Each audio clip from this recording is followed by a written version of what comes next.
আসসালামু আলাইকুম, কেমন আছেন সবাই? আশা করছি সবাই খুব ভালো আছেন। দুপুর থেকে ব্লগটা স্টার্ট করলাম। এখানে চিংড়ি মাছ ভেজে নিচ্ছি, মালাইকারি করব। আর এই সাইডে হচ্ছে রুই মাছটাকে কষিয়ে নিচ্ছি, সিম দিয়ে রান্না করব। কাজের আপা এই চিংড়ি মাছগুলোকে, মাথাগুলোকে প্রত্যেকটা দিন হচ্ছে খুলে ফেলে, নাইলে হচ্ছে থাকেই নাই, যে খুলে গেছে এটা। প্রত্যেক দিনই ভাবি ওনাকে দিয়ে কাটাবো না, কিন্তু আসলে পরে আলসেমির চোটে কাটাই। কি করছো দুষ্টু বাবু? এই মেয়ে, লেবু খাচ্ছি।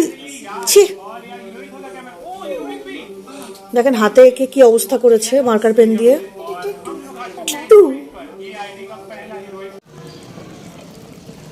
সিমের তরকারিটা রেডি হয়ে গেছে, আর এইদিকে চিংড়ির মালাইকারিটাও রেডি। এখানে করে নিচ্ছি সাবার বাচ্চাটার জন্য কবুতরের মাংস। কেমন ছোট ছোট কবুতর। কাজের আপা বললো একটা নাকি একটু বড় ছিল, আর হচ্ছে আরেকটা একটু ছোট পড়েছে। তো যাই হোক, প্রথম কিনলাম কবুতর, আমি বুঝে উঠতে পারিনি। এখন সাবারটা খেতে পারলেই হলো আর কি। লাস্ট ঝোলের পানি দিয়ে দিব, কষানো শেষ। মা মেয়ে আমরা বের হলাম। সাবাহাত তো রিক্সায় করে ঘুরতে সে খুব পছন্দ করে, বিশেষ করে রিক্সার হুডটা ফেলে সে খুব উড়ে উড়ে যায় তার কাছে। সে খুবই এনজয় করে এই জিনিসটা। তো সেও আমার মতো হয়েছে, আমিও এই জিনিসটা খুব পছন্দ করি। তো হুড খুলে দিয়ে রিক্সায় বসা। এরপরে মার্কেটে আসলাম আমরা একটু টুকটাক কেনাকাটা করব, কিন্তু এখানে এসে জানলাম যে আজকে মার্কেট বন্ধ, সাপ্তাহিক বন্ধ। তো কি করব, কিছুক্ষণ হতভম্ব হয়ে দাঁড়িয়েছিলাম। সাবাহাত বলছে সে একটু বার্গার খাবে। তো যেহেতু মার্কেট বন্ধ, মার্কেটের ভিতরের সব দোকানপাটও বন্ধ, খাবারের দোকানগুলো।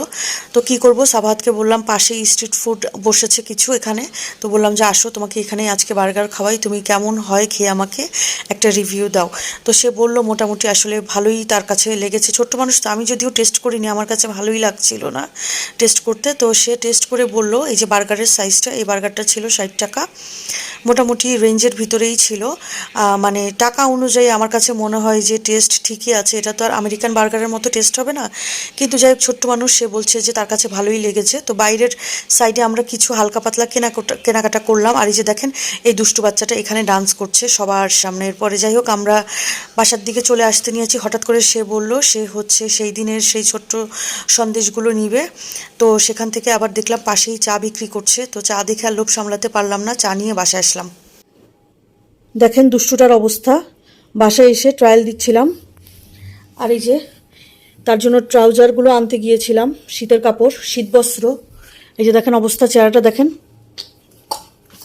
করছে কি লাফালাফি। আমি আমার জন্য চা নিয়েছিলাম, কিন্তু এই দুষ্টু বাচ্চাটা দেখেন চেহারাটা, এই দুষ্টু বাচ্চাটা নাকি চা খাবে।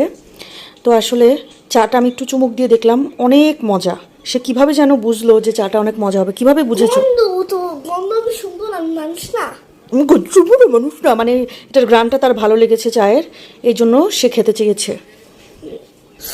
চা আমি বেশি একটা খাই না গাইস, তাও আজকের চাটা আমি শর্ট পছন্দ করি না, শর্ট ছাড়া আমি চা খাই। কলিজার একটা বাচ্চা তুমি, দুষ্ট।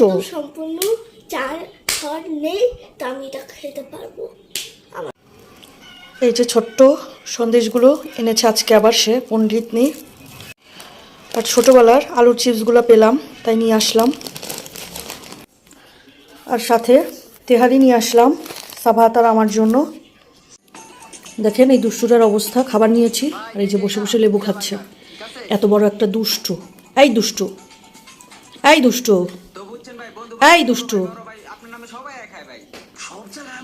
কোনো ভাবান্তর নেই, আশেপাশে কোনো খবরও নেই।